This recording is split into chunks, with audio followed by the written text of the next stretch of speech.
Good morning, students. Welcome back to the session. Welcome back to the class. In the last session, we have studied about the work, energy, machines, and types of machines.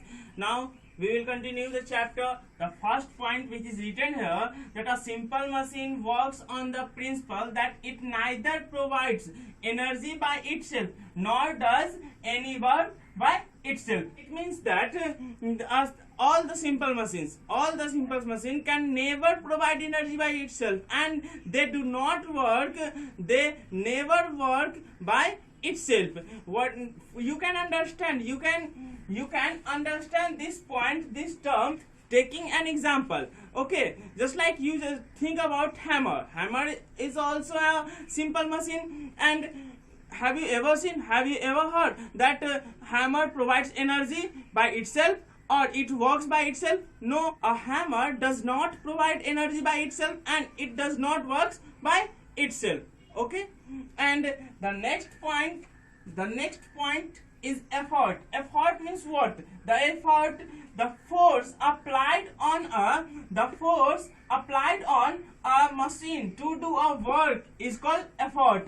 Means what? Whatever force we apply on a machine to do a particular work, to do a work, that is known as effort. Okay, and effort is denoted by E. That means it is denoted by capital E. Next point is load. Load means what? Load, resulting force exerted by the machine is called load. Resulting force exerted by the machine is called force. Means what? Whatever force is applied by the machine as result, that is known as what? Load, and it is denoted by L, capital L. Now the next topic is mechanical advantage. What is mechanical advantage? The ratio of the load lifted by a machine to the effort applied on it is defined as mechanical advantage. Means what? The mechanical advantage is a ratio. Mechanical advantage is a ratio of the load lifted by a machine. The load lifted by a machine to the effort applied on it. So you can say that mechanical advantage is equal to load by effort. Okay, and it is a mechanical advantage is a ratio. Always remember, mechanical advantage is a ratio. And next point is mechanical advantage of a machine can be greater than 1, equal to 1, or less than 1. And now question arises in your mind that when the mechanical advantage will be greater than 1, when the mechanical advantage will be equal to 1, when it will be less than 1. So listen, if the load lifted by a machine is greater than the effort applied on the machine, then in that case the mechanical advantage will be more than 1. And next, when the mechanical advantage will be equal to 1, when load lifted by a machine is equal to the effort applied on a machine, then in that case the mechanical advantage will be equal to 1. And the next term is that mechanical advantage is less than 1. And in this situation, the load lifted by the machine should be less than the effort applied on the machine. When that means what? You can say that if load lifted by the machine is less than the effort applied on the machine, then in that case mechanical advantage will be less than 1. One more point related to mechanical advantage is that if the mechanical advantage greater than 1 means that load is greater than effort, and we say that the machine is force multiplier. The machine is a force multiplier. It means what? This sentence tells us that if the mechanical advantage of a machine, of a simple machine is greater than 1, then the is said to be a force multiplier, then the machine is said to be force multiplier. Okay, and you can say this also, that if the load lifted by the machine, is more than effort is greater than effort applied on the machine, then the machine is said to be a force multiplier. And here a new topic, here new words comes force multiplier. Force multiplier means what? If the machine is a force multiplier, it means that we can get more work by applying less force. We can get more work by applying less effort.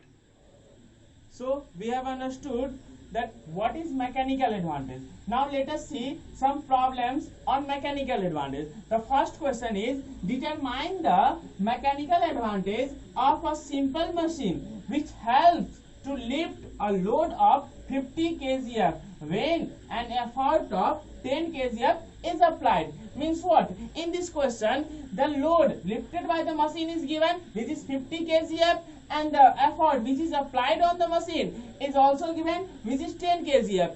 Here kgf stands for kilogram force. It is also a unit of force. We will discuss about it in another chapter. So whatever is given in the question, let us first write here, given that load is equal to 50 kgf and effort is equal to 10 kgf. And now we know that mechanical advantage is equal to load by effort. Mechanical advantage is equal to load by effort, and we have both the things, load and effort, both are given in the question. So let us put the value of load and effort in this formula. So load is 50 kgf, so load is 50 kgf and effort is 10 kgf. So 50 kgf by 10 kgf, kgf cancel, and we will get after calculation 5 as the answer. So it is the mechanical advantage. Okay, and it is more than 1 means what? The mechanical advantage is more than 1. It means what? The machine is a force multiplier. Now let us see one more problem on mechanical advantage. The question is, the mechanical advantage of a machine is to how much effort should be exerted on it so that it lifts a load of 30 Newton. Means what? In this question, we are already given the mechanical advantage, and the load lifted by the machine is also given, which is 30 Newton. Then what we have to find out here? In this question, we have to find out the effort which should be exerted on the machine so that it can lift a load of 30 Newton. So whatever is given in the question, let us write first. Okay, so mechanical advantage is equal to 2 and load is equal to 30 Newton, and we know that mechanical advantage is equal to load by effort. So mechanical advantage is equal to load by effort. Now let us put the value of load and mechanical advantage in the formula. Then we will get 2 is equal to 30 Newton by effort, and effort is equal to 30 Newton by 2, and which is equal to 15 Newton. So this is the effort which should be exerted on the machine so that it can lift a load of 30 Newton. Okay students, now mechanical advantage is over. Let us continue this chapter with a new topic, which is types of simple machines. Types of simple machines.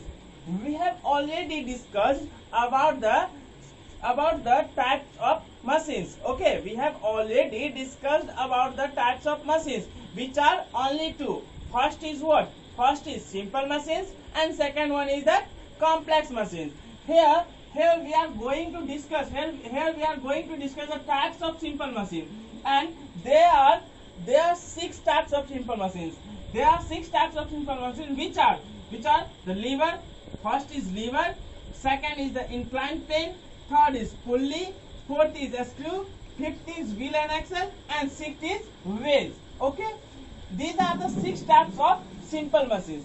We have to discuss each and every type of simple machine separately, individually. We will discuss on these things, but not in this session. We will discuss about these things in the next session. Okay, and more thing for every student that whatever is being taught in the class, whatever is being taught here, you have to keep on writing down all the things in a notebook. Okay, because this will be helpful for you while revision. Okay, so everyone keep on writing this thing, keep on writing all the contents whatever is being taught in the class in a notebook. Okay, now we will meet in a new session with a new topic.